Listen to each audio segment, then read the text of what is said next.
আসসালামু আলাইকুম। আজকে আমি গফরগাঁও আসছি, আমাদের ত্রিশাল থানার সাথেই গফরগাঁও। তো এই গফরগাঁও নতুন এক অভিজ্ঞতার সম্মুখীন হলাম, চলুন আপনাদেরকেও দেখাই। এখানে আমার ভাই আশরাফুল ভাইয়ের পোল্ট্রিতে আসছে। আজকে আমরা একটু পোল্ট্রি এখান থেকে একটু ঘুরে দেখি। পোল্ট্রিতে দেখা যাচ্ছে মুরগির ডিম, অনেকগুলো মুরগির ডিম, এগুলো উঠাবো। পাশাপাশি হচ্ছে গিয়ে মুরগির বয়স যখন একদিন, তো ওই একদিন বয়স থেকে আশরাফুল ভাই এই মুরগিগুলো পালন করে আসতেছে। এখন মোটামুটি মুরগি প্রত্যেক দিন দুইবার করে ডিম দেয়, প্রত্যেক দিন একবার করে ডিম দিতেছে। যে আমি জীবনের প্রথম এরকম ভাবে মুরগির পোল্ট্রি থেকে ডিম সংগ্রহ করতেছি, নতুন অভিজ্ঞতা, এই জন্য আপনাদেরকে দেখানো।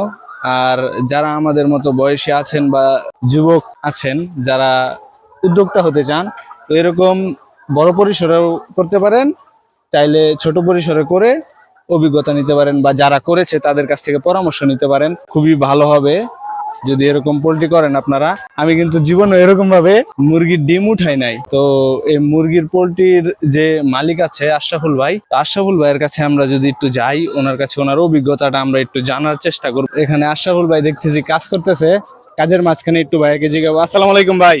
সালাম। ভাই কেমন আছেন? আছি আলহামদুলিল্লাহ, ভালো। ভাই মুরগির পোল্ট্রি আপনার কত বছর যাবত আপনি করতেছেন এই কাজ, আর আপনার অভিজ্ঞতা কিরকম একটু যদি বলতেন মানুষকে। মোটামুটি আমি নতুন 2 বছর যাবত করতেছি, আলহামদুলিল্লাহ খুবই ভালো।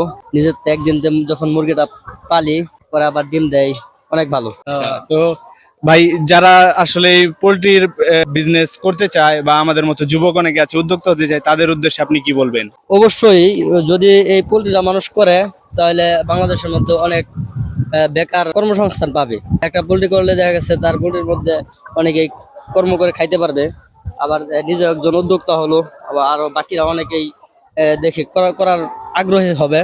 আমি চাই প্রত্যেকেই যতটুকু সম্ভব ছোট পরিসরে হইলেও যদি করার মতো মন মানসিকতা থাকে, করলে অবশ্যই ভালো, প্রফিটও ভালো। পরিশ্রম করলেই সফল। অসংখ্য ধন্যবাদ ভাইকে। তো ভাইয়ের ভাষ্যমতে একটু পরিশ্রম ছাড়া তো কোনো কাজই হয় না।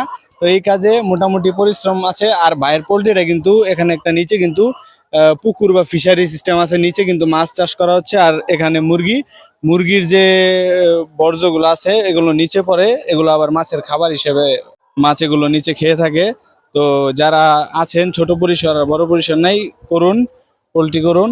এই দেখুন এখানে অনেকগুলো ডিম প্রত্যেক দিন এরকম ডিম সংগ্রহ করতে পারবেন আপনারা।